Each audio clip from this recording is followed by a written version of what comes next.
কথা। আমরা এটা মেনে নিতে পারি না। আজকে আমরা মেনে নিতে পারছি না দেখে আজকে আমরা এখানে দাঁড়িয়েছি। এবং একটা কথা বলতে চাই যে আপনারা যারাই আমাকে শুনছেন না কেন এই মুহূর্তে, স্টুডেন্টদেরকে বুঝিয়ে বলুন, মেরে না। সো আমরা এই অপরাধ কখনোই মানতে পারবো না দেখে আজকে আমরা সবাই এখানে একত্রিত হয়েছি এবং আমরা চাই এটা খুব দ্রুত সমাধান হোক। আর একটা স্টুডেন্টের প্রাণও যেন না যায়, আমরা এই জন্যই দাঁড়িয়েছি। আপনারা প্লিজ একটু সবাইকে নিয়েই করেন, আমাদের সংহতি প্রতিটা স্টুডেন্টের পিছনে, তাদের দাবির পিছনে। এবং আমরা যতক্ষণ সরকার সেই দাবি এবং দাবি না মানছেন এবং তাদের প্রতি যেই নৃশংস কাণ্ড ঘটেছে সেইটার বিচার না হচ্ছে, আমরা সেই বিচারের জন্য এখানে দাঁড়িয়েছি, সেই দাবির জন্য এখানে দাঁড়িয়েছি। সো আপনারা ছড়িয়ে দিবেন যে আমরা ছাত্রদের পাশেই আছি, আমরা যারা সংস্কৃতিবান লোকজন আছি আর কি।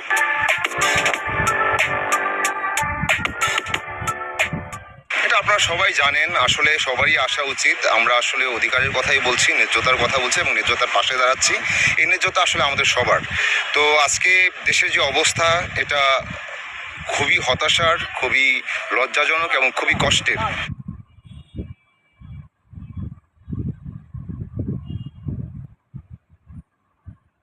এবং আমরা অত্যন্ত শোক নিয়ে, কষ্ট নিয়ে এখানে এসে দাঁড়ালাম আমরা সবার সাথে। বাকি আমি যদি বলি যে আমাদের দেশের যে আন্দোলনটা, কোটা সংস্কার এবং ছাত্র বৈষম্য বিরোধী আন্দোলন, এটার পক্ষে আমরা সবাই, এটার পক্ষে আসলে আমরা সবাই। সো আমাদেরকে এভাবে অবজ্ঞা করা, আমাদেরকে এটা প্রমাণ করে দেওয়া যে আমাদের সরকার আমাদের ভালোবাসেন না, আমাদের বক্তব্যের আসলে কোনো গুরুত্ব নাই বা আমাদের গুরুত্ব নাই, এটা এক ধরনের বিলাসিতা।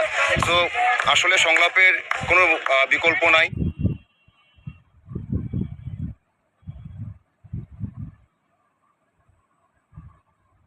এখনো সুযোগ আছে, এখনো যদি ছাত্রদের সাথে বসা যায়, তারা যদি তাদের যে দাবি দাবা সেটা এক কথাই মেনে নেওয়া উচিত।